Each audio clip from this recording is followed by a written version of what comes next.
this is Brandon from Watches on You. Today we're going to be looking at a very unique watch. This is the Jaeger-LeCoultre Reverso Squadra. Now, this watch is kind of a unique reverso because it's actually a chronograph. So let's dive right down in the inspection pad and we can take a closer look at the individual features of this piece. Alright, so let's take a closer look at the Jaeger-LeCoultre Reverso Squadra. Now, as you can see, this watch is actually a chronograph, and it is kind of unique actually for Reverso since they tend to be more dressy and chronographs are more of a sporty watch, and that's actually accentuated by the size of this piece. It's a lot larger than the other Reversos, as it has a 41 by 35 millimeter case, and that's a lot larger than some of the smaller Reversos, and I'd be reluctant to actually wear this as a dress watch. It's definitely more of a sports watch, which actually, to be honest with you, is more in keeping with the Reverso's origins as a polo player's watch. But the one thing that this actually couldn't be, the reason that this couldn't be used as a polo player's watch is because it actually has a clear case back. And I've mentioned this in some other reviews when we're reviewing other types of Reversos. And in the olden days, the reason it was invented is because when you're playing polo, you don't want the ball or something else to hit the dial of your watch because it would obviously shatter it. So the original Reversos had just a metal case back, and it would defend the overall crystal of the watch and everything from the polo ball or whatever.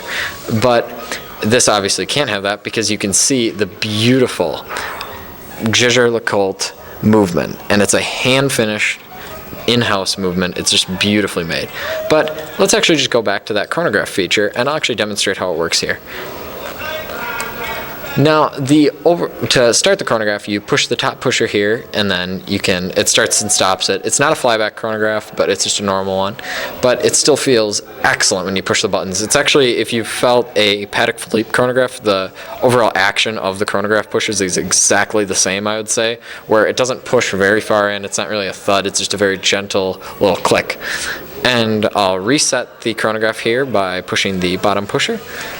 And there we go. Now, another interesting feature of this watch is that it has a GMT function, and that is in that bottom subdial here. And actually, one thing that is the reason that it doesn't have a normal running seconds is because of that GMT function, which takes up a subdial. I would have liked them to see them put on a running seconds function, as that would make the watch a little bit more interesting. But then again, you have the clear case back where you can see the balance wheel moving, so I mean, you can't really complain there. It's still going to be a super interesting watch to have. And another actually kind of interesting feature of this watch is the date wheel, which actually has a black background, and that acts as a really cool contrast to the dial.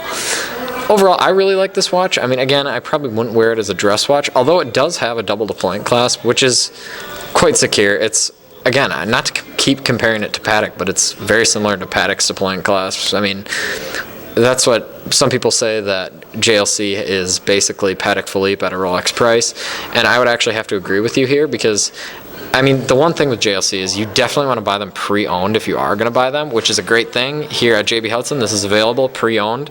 I mean, it's a great watch. But that is because they tend to lose their value much quicker than a Patek Philippe or some other brands would lose value, but still the quality is absolutely exceptional with their watches. I mean, I'll just go back to that movement here, and actually I didn't mention this, but there's perlage on the inside of the Reverso case here, and it looks like the front of an old airplane. It's just beautifully hand finished. And as you can see, that's continued on to the movement, which has a lot of Côte de Genève striping, and it's just absolutely wonderfully made. So, actually, I'll move on to a wrist shot of this watch. I hadn't done that yet, sorry. And again, it's got that double deployment, very easy to take on and put on, or to put on and take off, sorry. And it's just, I mean, the strap is super comfortable, again, easy to put on and take off. Just, I mean, it's very convenient to use. You actually could use it as a dress watch. I mean, it's got that classic Art Deco design, but again, the size is a little bit too, it's more of a sporty watch size. But it looks excellent. It looks really cool on the wrist. I have a slightly above average size wrist, so this might sort of mess up the proportions for those of you at home, but I mean, it looks really cool. I mean, especially with the chronograph feature. It's just so unique because, again, normal Reversos don't tend to have that. So, all in all, if you like this review, please remember to subscribe and share. And again, remember this watch is on sale at JB Hudson Jewelers. I'll leave a link in the description if you're interested in it.